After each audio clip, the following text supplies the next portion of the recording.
இந்த ஜனநாயகனை வச்சு பாஜகவும் தாவேகவும் சேர்ந்து ஒரு அரசியல் நடத்துதோ அப்படின்னு எனக்கு ஒரு கேள்வி ஐயா. அவர்களுடைய அதிகாரத்திற்கும் அந்த அரசாங்கத்தினுடைய போக்குக்கும் இதெல்லாம் ரொம்ப சுண்டலி நசுக்குவதுமா நசுக்கி விடுவார்கள் அவர்கள் நினைத்தார். இதற்கு பாஜக உள்ளே வந்து அடித்திருந்தால் இந்த படமே ஒன்றுமில்லாமல் போயிருக்கும்.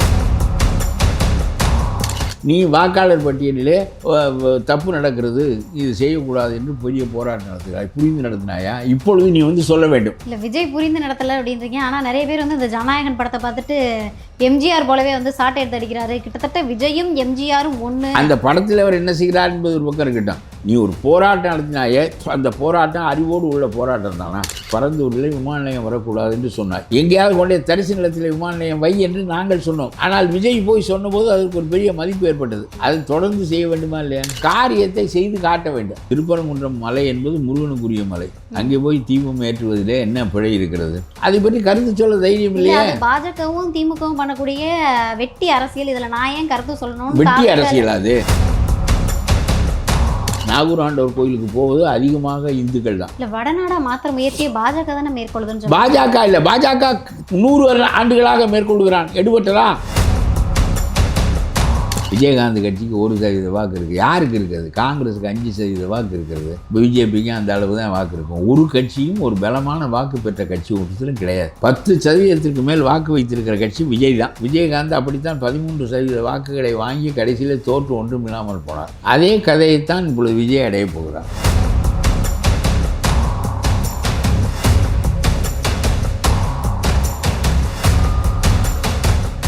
தி எக்ஸ்போஸ் நேயர்களுக்கு வணக்கம்.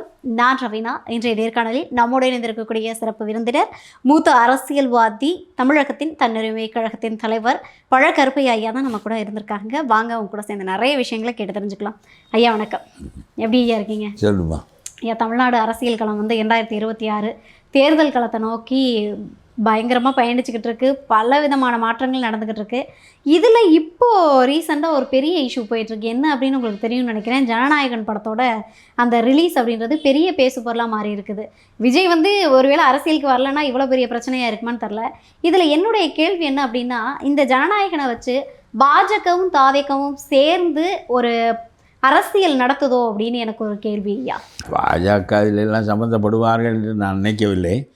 அவர்களுடைய அதிகாரத்திற்கும் அந்த அரசாங்கத்தினுடைய போக்குக்கும் இதெல்லாம் ரொம்ப சுண்டலி நசுக்குவதுமா நசுக்கி விடுவார்கள் அவர்கள் நினைத்தால். அதல்ல, இவரே இது அரசியல் சார்ந்த படம். ஆகவே அரசியல் சம்மந்தப்பட்ட எத்தனையோ உரையாடல்கள் அதில் இருக்கும்.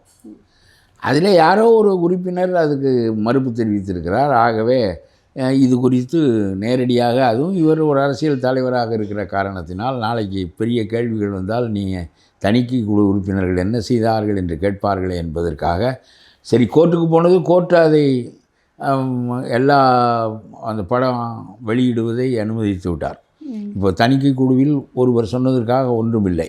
ஆனால் நான் என்ன சொல்லுகிறேன் என்றால், ஒருவர் சில மறுப்புகள் தெரிவித்திருப்பார். அது சாதாரண மற்ற படங்கள் மாதிரி இல்லை. இந்த படம் அவருடைய அரசியல் படம் தானே. அதனால் அந்த காலத்தில் பராசக்தி என்கின்ற படம் வந்தது. கடவுளை கேலி செய்து, அரசாங்கத்தை கேலி செய்து ஒருவன் ஐயா என்று பிச்சை கேட்பான். தமிழ்நாட்டினுடைய முதல் குரலே இதுதான். இந்த அரசாங்கம் ஒரு பிச்சைக்காரர்கள் பெருத்த நாடாக இருக்கிறது என்ற வரையிலும் வசனம் எழுதினார் கருணாநிதி.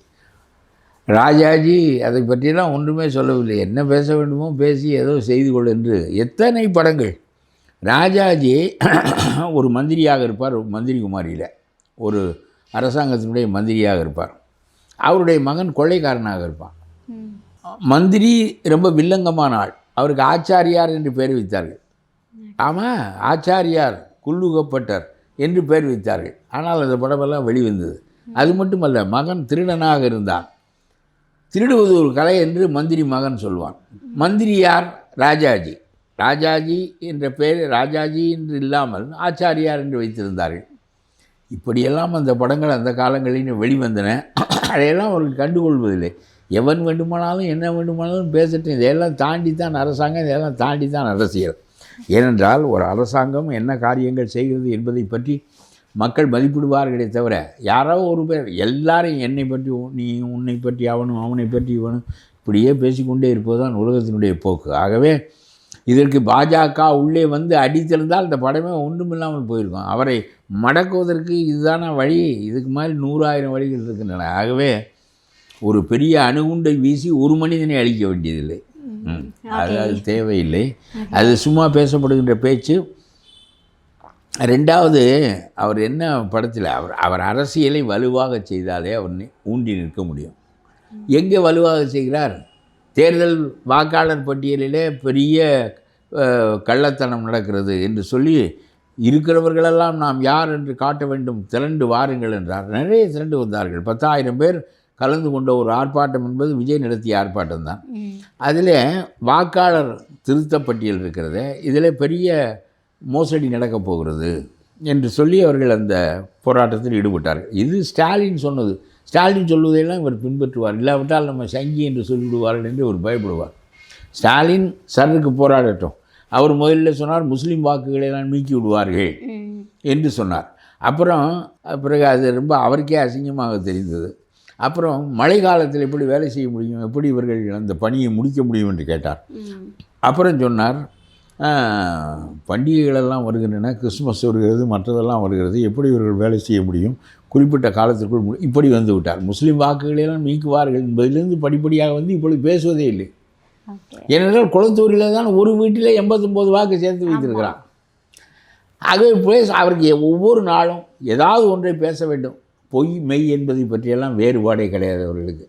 அந்த அரசாங்கம் ஏதோ இந்த நாட்டிலேயே பெரிய, நான் சொல்லுகிறேன், பிஜேபி அரசாங்கத்தில் விமர்சிக்கக்கூடிய எத்தனையோ தவறான காரியங்கள் நடக்கும். அதையெல்லாம் விமர்சித்தால் மக்கள் புரிந்து கொள்வார். ஒன்றுமில்லாமல் எப்பொழுது பார்த்தாலும் புலி வருகிறது என்பது போல் நாம் சொல்லிக்கொண்டே இருந்தால் ஒரு நாள் புலி வரவில்லை என்றால் உண்மையான புலி வருகிறது கூட மக்கள் அதை கவனிக்க மாட்டார்கள். கரெக்ட். அவர் செய்வதையெல்லாம் இவரும் செய்கிறார். உடனே அந்த வாக்காளர் பட்டியல் திருத்தத்திற்கு பெரிய போராட்டம் நடத்துகிறார். இப்போ நான் சொல்லுகிறேன், விஜய் வெளியே வந்து பேச வேண்டும். வாக்காளர் பட்டியலில் என்ன தப்பு இருந்தது? 25 ஆண்டுகளாக திருத்தப்படாமல் இருக்கிறது. செத்தவனெல்லாம் செத்தவனாகவே இருக்கிறான். எல்லாரும் வந்து புதைக்குழியிலிருந்து தேர்தலிருந்து ஓட்டு போட்டு விட்டு மறுபடியும் புதைக்குழிக்கு போய்விடுகிறான். இப்பொழுது அவன் நீக்கப்பட்டு விட்டான். இனிமேல் அவன் ஓட்டு போட முடியாது. அவனுக்காக போட்டவனெல்லாம் இனிமேல் அவனுக்காக போட மாட்டான். என்ன, ஒரு பகுதி செத்தவர்கள், ஒரு பகுதி இங்கிருந்து இன்னொரு இடத்துக்கு மாறுவான். எல்லாரும் சென்னையில் இருக்கிறவர்கள் பூராவும் கிராமங்களிலிருந்து வந்தவர்கள். அங்கே ஒரு ஓட்டு, இங்கே ஒரு ஓட்டு. வேண்டியவனுக்கு சொந்தக்காரன் இருக்கிற போது கிராமத்தில் போடுவதற்கு ஒரு ஓட்டு, அப்புறம் வந்த இடத்துல போடுவதற்கு ஒரு ஓட்டு. யாரும் அதை பற்றி இரட்டை வாக்கு ரொம்ப சர்வசாதாரண நம்முடைய நாட்டில். அப்புறம் இவன் இன்னொரு இடத்துக்கு போனால் இந்த ஓட்டை நீக்கி விட்டு அங்கே பதிவதில்லை, அங்கேயும் பதிந்து வைத்துக் கொள்வான்.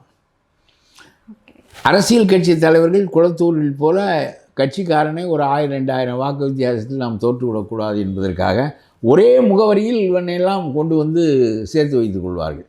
இப்பொழுது உன்னுடைய முகவரியை கொடு, முகவரிக்கான ஆதாரத்தை கொடு என்று சொன்ன பிறகு இனிமேல் 2 இடத்துல இருக்கவே முடியாது. ஒன்று ஊரில் வாக்காளனாகிற, இல்லாவிட்டால் இங்கே வாக்காளனாகிற. அப்புறம் படத்தை விட்டு அங்கே ஒன்றும் அதில் இல்லை. இயற்கையான வாக்காளர்களுக்கு தகப்பன் பேர் என்ன, தாயார் பேர் என்ன, உன் பேர் என்ன, நீ பிறந்த தேதி என்ன, அப்புறம் உன்னுடைய ஏற்கனவே உள்ள வாக்கு எந்த தேர்தல் சாவடியில் எந்த பகுதியில் இருக்கிறது, அவனே அதை தருகிறான். நமக்கு தெரியாது. எவனுக்கு அது சிரமம் என்றால், புதிய வாக்காளன் வருகிற போது அவன் யாரோடு உறவு என்று சொல்ல வேண்டும். இன்னாருக்கு மகன் என்ற முறையில் தான் வர வேண்டும். அவன் தனித்து குதித்து வந்தால் மிசோராமிலேருந்து ஒருத்தன் வந்து இங்கே வாக்காளனாக ஆகிவிடுவானே. ஆகவே இதுவரையிலும் முன்பெல்லாம் ஆதார் அட்டைகள் கிடையாது. பேங்கில் போய் கணக்கு திறக்க வேண்டும் என்றால் நாம் என் பேர் ஒன்று, நான் லட்சுமணன் என்று கணக்கு திறந்தால் திறந்து கொள்வான். இப்பொழுது அதெல்லாம் நடக்காது கதை. இப்போ எல்லாவற்றையும் ஆவணப்படுத்துகின்ற காலம் வந்து விட்டது. ஆகவே பீகாரில் 60 லட்சம் ஓட்டர்களை நீக்கிவிட்டார்கள் என்று சொன்னார்கள். பூரா தமிழ்நாட்டில் இருக்கேன். அப்புறம் நீக்காமல் என்ன செய்வேன்? அவன் அங்கே இல்லை. இப்போ தமிழ்நாட்டிலையுமே இப்போ 1 கோடி வாக்காளர்கிட்ட நீக்கியிருக்காங்களே ஐயா. இல்லை, 95 பேர் நீக்கியிருக்காங்க. உத்தரப்பிரதேசத்தில் 2.25 கோடி நீக்கியிருக்கிறான். உத்தரப்பிரதேசத்தில் இதே போல் 2 மடங்கு தொகுதி. அப்போ அவனுடைய தொகுதியில் நீக்காமல் வைத்துக் கொள்ள வேண்டியதானே? குஜராத்தில் 85 லட்சம் பேரை நீக்கியிருக்கிறான். நீக்காமல் வைத்துக் கொள்ள வேண்டியதானே? அதாவது இவன் வந்து வேண்டாதவர்கள் ஆளுகின்ற மாநிலத்தில் நீக்குவது அடிப்படையாக கொண்டால் வேண்டிய மாநிலத்திலெல்லாம் அவர்களை வைத்துக் கொள்ள வேண்டும் அல்லவா? குஜராத்தில் 85 லட்சம் பேர் நீக்கியிருக்கிறான், நம்ம விட சின்ன மாநிலம். உத்தரப்பிரதேசத்தில் 2.5 கோடி பேர் நீக்கியிருக்கிறான். எல்லா செத்தவனும் விலகுவதில்லை, வேறு இடத்தில் பதிந்து வைத்திருப்பனும் விலகுவதில்லை. ஆகவே இப்பொழுது ஒழுங்குபடுத்தப்பட்டு விட்டது. இனிமேல் எந்த தப்பு இதற்கு போய் ஒரு போராட்டம் நடத்துகிறார் விஜய், அப்புறம் புரியாமல் நடத்துகிறார் என்று தானே பொருள். நான் சொல்லுகிறேன், தப்பு நடந்தால் நடத்து, இது ரொம்ப நியாயமானது. மக்களுக்காக பேசுவதற்காகத்தான் அரசியல் கட்சி இருக்கிறது. மக்கள் எல்லாம் அவரவர் பிரச்சனையில் ஆழ்ந்து போயிருப்பார்கள். காலையில் எங்கே வேலை கிடைக்கும் என்று மண்வெட்டியை தூக்கி கொண்டு போகின்றவன் ட்ரம்ப் எந்த நாட்டின் மீது படையெடுத்தார் என்பதை பற்றி அவனுக்கு தெரியாது.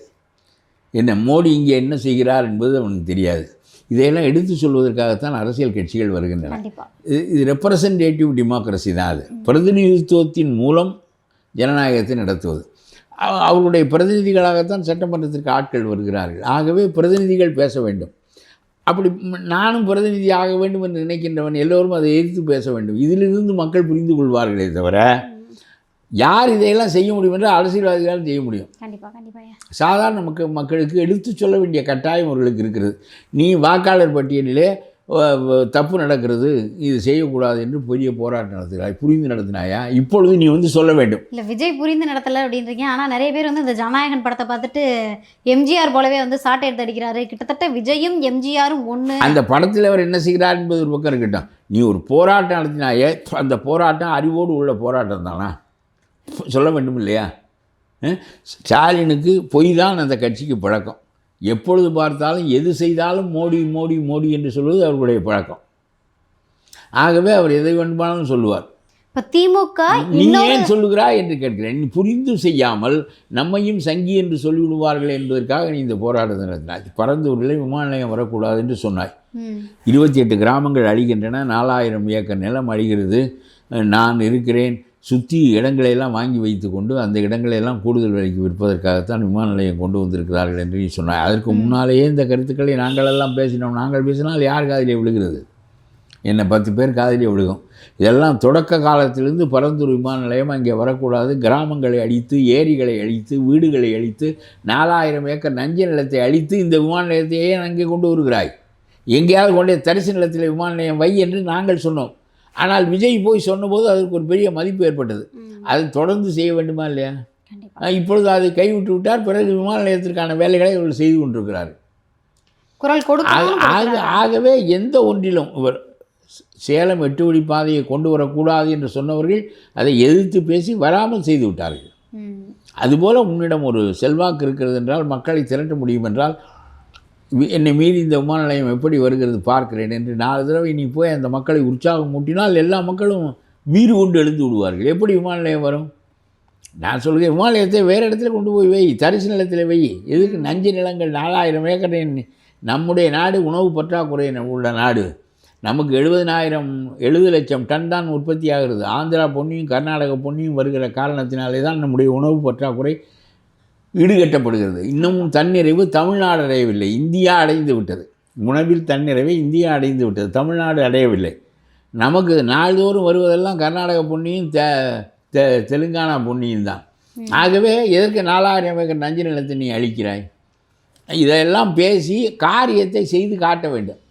திருப்பரங்குன்றத்தில் நான் சொல்லுகிறேன், அந்த தர்காவுக்கு நான் இஸ்லாத்தை பற்றி புத்தகம் கூட எழுதியிருக்கிறேன், அது வேறு. ஆனால் அந்த தர்காவிற்கு எந்த ஆபத்தும் வரக்கூடாது, அது நியாயம். இன்னொரு திருப்பரங்குன்றம் மலை என்பது முருகனுக்குரிய மலை. அங்கே போய் தீபம் ஏற்றுவதிலே என்ன பிழை இருக்கிறது? கொஞ்ச நாளைக்கு முன்னாடி ஏற்றினாயா என்றால் 2000 ஆண்டுகளாக கார்த்திகை தீபம் என்பதே முருகனுக்குரியது தான். அதை பற்றி கருத்து சொல்ல தைரியம் இல்லையா? பாஜகவும் திமுகவும் பண்ணக்கூடிய வெட்டி அரசியல். இதில் நான் ஏன் கருத்து சொல்லணும்? வெட்டி அரசியல் அது. தாவேக்கால உள்ளவங்க தொடர்ந்து சொல்லுவாங்க. நான் சொல்லுகிறேன், ஒரு சந்தனக்கூட்டை நடத்தக்கூடாது என்று முஸ்லீம்கள் சொன்னால் நானும் சேர்ந்து சொல்வேன், சந்தனக்கூட்டை நடத்துகிற உரிமை அவர்களுக்கு இருக்கிறது என்று. இது வெட்டி அரசியலா?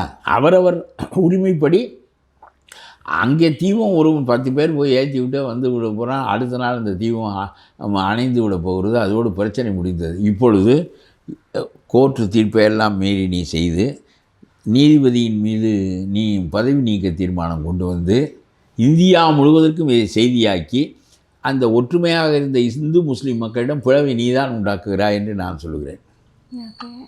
இந்த திமுக தான் இந்த பிளவை பார்த்தாயா, உனக்காக நான் ஊரடங்கு சட்டம் போட்டேன் என்று சொன்னால், ஆகா நம் மீது எவ்வளோ அக்கறை உடையவராக இருக்கிறார் என்று கருதி தீபம் ஏற்றக்கூடாது என்று இவன் சொன்னால் 2 பேரும் ஒற்றுமையாக இருக்கிறார்கள். இங்கே பாங்கு சொல்வதை கேட்டு அவன் விழிக்கிறான், திருப்பரங்குன்றம் கோயில் மணியை கேட்டு முஸ்லீம் விழிக்கிறான். இவன் 2 பேரும் ஒற்றுமையாகத்தான் இருக்கான். இவன் கடையில் அவன் சாமான் வாங்குவான், அவன் கடையில் இவன் வாங்குவான். 2 பேரும் ஒற்றுமையாக இருக்கிறவர்களை உன்னுடைய தர்காவை இடித்து விடுவார்கள் என்பது போல ஒரு இதுவும் நடக்கவில்லை. தர்காவில் இருக்கிற தூணே முருகன் கோயில் தூண் தான். அதை சம்மதித்து தான் இருக்கிறார்கள். தமிழ்நாட்டை ஏன் வடநாடாக ஆக்குகிறாய்? தமிழ்நாட்டில் அந்த மக்கள் நாகூர் ஆண்டவர் கோயிலுக்கு போவது அதிகமாக இந்துக்கள் தான். இல்லை, வடநாடா மாத்திர முயற்சியை பாஜக தானே மேற்கொள்ளுதுன்னு. பாஜக இல்லை, பாஜக 100 ஆண்டுகளாக மேற்கொள்கிறான். எடுபட்டதா? பாஜக மட்டும் அதை செய்தால் அவன் 10 பேர் ஏற்றி விட்டு போய்விடுவான். தீபம் மட்டும் ஏறி அணைந்து போய்விடும். இப்பொழுது நீ என்னை போல இந்த எல்லா மக்களையும் சமயம் கடந்து நாம் பார்க்க வேண்டும் என்று நினைக்கின்றவர்களே ஏன் முருகனுக்கு தீபம் ஏற்றினால் என்ன என்று நீ கருத வைத்தாய் என்றால், இந்த சாதாரணமான மக்களை எல்லாம் நீ ஒரு பக்கமாக திரட்டி விடுகிறாய் என்றால் பிளவு ஏற்படாதா என்று நான் கேட்கிறேன். ஒரு அவனுடைய கொள்கை அது. அவன் 100 வருஷமாக சொல்லுகிறான். அவன் சொல்லுவதை சொல்லிவிட்டு போகட்டும் என்ன. ஆனால் அவன் சரியானதை சொல்லுகின்ற போது எடுபட்டு விடும். முருகன் கோயிலில் தீபம் ஏற்று என்று சொன்னால் நீ ஏற்றப்படாத தீபத்தை ஏற்றுவது நியாயம்தானே என்று ஒரு நீதிபதி சொல்லுவார். பிறகு அது ஏற்றப்பட்டு விட்டால் அது ஒன்றுமில்லாமல் போயிருக்கும். மறுநாள் காலை ஏற்றி விட்டோம் மலையில், இவன் மட்டும் குதித்து கொண்டிருப்பான்.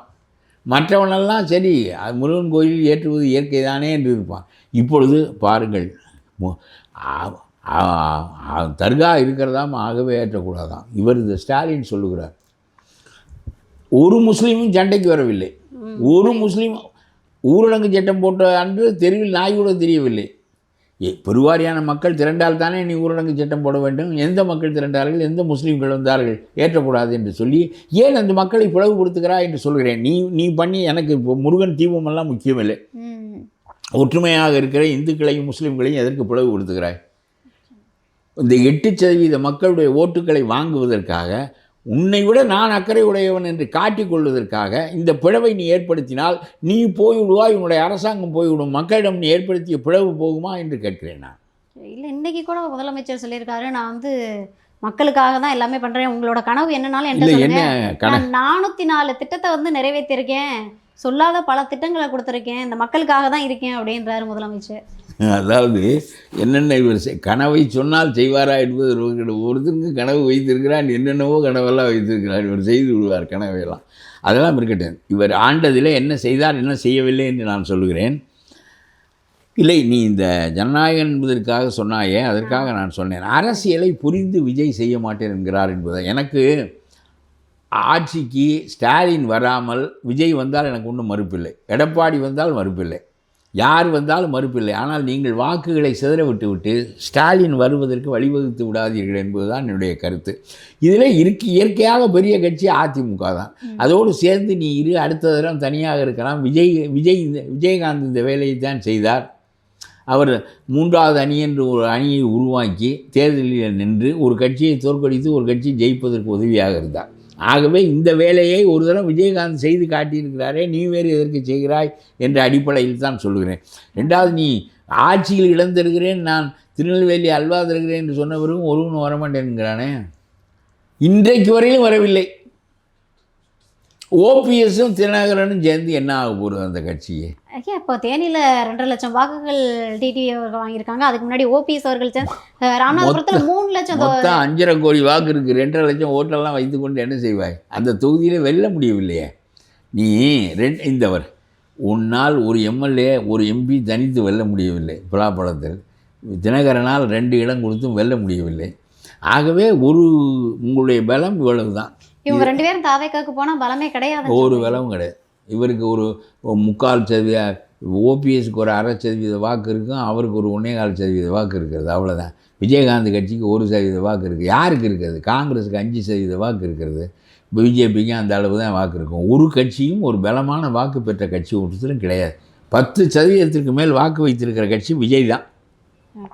விஜய்க்கு ஒரு கூட்டம் இருக்கிற காரணத்தினால இந்த இளைஞர்கள் வாக்களித்தால் ஒரு 10% ஒரு விஜயகாந்துக்கு வந்ததே. இந்த நாட்டிலே 3வது அணியாக நிற்கின்றவர்களுக்கு ஓட்டு போடுவதற்கென்றே நம்முடைய நாட்டில் ஆட்கள் இருக்கிறார்கள். என்ன, அவனுக்கும் போட மாட்டேன், இவனுக்கும் போட மாட்டேன், எவன் என்றால் நீ என்றால் போடுவார்கள். அந்த 10% ஓட்டை உனக்கு 10 பேரை நிறுத்த முடிய வேண்டும், அதுக்கு செலவு செய்ய சக்தி இருக்க வேண்டும், இருந்தால் உனக்கும் போடுவார்கள். அது அவர்களுக்கு போடக்கூடாது என்று போடப்படுகின்ற வாக்கு. விஜயகாந்த் அப்படித்தான் 13% வாக்குகளை வாங்கி கடைசியில் தோற்று ஒன்றும் இல்லாமல் போனார். அதே கதையைத்தான் இப்பொழுது விஜய் அடையப் போகிறார். அரசியல் இல்லை, நீங்கள் பிரச்சனைகளை முன்வைக்கவில்லை, ஆகாத பிரச்சனை வாக்காளர் பட்டியலை திருத்தக்கூடாது என்று போராட்டம் நடத்துகிறாய், ஆகின்ற பிரச்சனை திருப்பரங்குன்றத்திற்கு தீபம் ஏற்றுவதில் என்ன தப்பு இருக்கிறது என்று கேட்க உன்னால் முடியவில்லை. எது நான் என்ன சொல்ல, எல்லா மக்களுக்காகவும் பேசு, கிறிஸ்தவர்களுக்கு பேசு, முஸ்லீம்களுக்கு பேசு, இவர்களுக்கு பேசு, எல்லாருக்கும் பேசு, எது நியாயமோ அதை பேசுவதற்கு சக்தி இல்லை. அப்படி நாம் பேசினால் முஸ்லீம்கள் வாக்களிக்க மாட்டார்கள், இல்லை என்றால் நம்மளை சங்கி என்று சொல்லிவிடுவார்கள் என்று அஞ்சி அரசியல் நடத்தினால் அது அரசியலே இல்லை. நீ ஒன்று தவறானதுக்கு போராட்டம் நடத்துகிறாய், அல்லது சரியானதை சொல்ல தவறி விடுகிறாய். அதுக்கு என்ன காரணம் என்றால் கட்சிக்குள் விவாதங்கள் இல்லை, நீ அரசியலிலே முதிர்ந்த மனிதன் இல்லை, கூலிக்கு ஆள் வைத்திருக்கிறாய். அவன் ஏற்கனவே பாமகவை கவுத்து விட்டு வந்த ஆள், அந்த ஆள் சொல்வதை கேட்டு நீ செய்கின்ற அரசியல் இன்னொரு தரம் பாமகவாக உன்னுடைய கட்சி ஆகப் போகிறதே தவிர பாமக மட்டமான கட்சி என்பது என்னுடைய கருத்து இல்லை. ஆட்சிக்கு வருவதற்கு முதலமைச்சர் ஆக்கி விடுகிறேன் என்று சொல்லி பணம் வாங்கி கொண்டு ஆக்கினாரா என்று கேட்கிறேன் அன்புமணியை. இப்போ அன்புமணி வந்து நேற்று அதிமுக கூட அப்படித்தானே சேர்வார். அவர் இயற்கையான கூட்டணி இதுதானே, நேச்சுரல் அலையன்ஸ் என்று நம்முடைய எடப்பாடி சொன்னது மாதிரி. பாமக வந்து அதிமுகவுக்கு போயிருக்கிறது வந்து இப்போ பலமாக பார்க்க முடியுமா, இல்லை வந்து அதனால பெரிய மாற்றம்லாம் ஒன்றும் இல்லைன்னு சொல்ல முடியுமா? இல்லை இல்லை, அது ஒரு கட்சி அவ்வளோதான். இங்கே ரொம்ப பெரிய பலம் என்பதே அதிமுகவும் திமுகவும் தான்.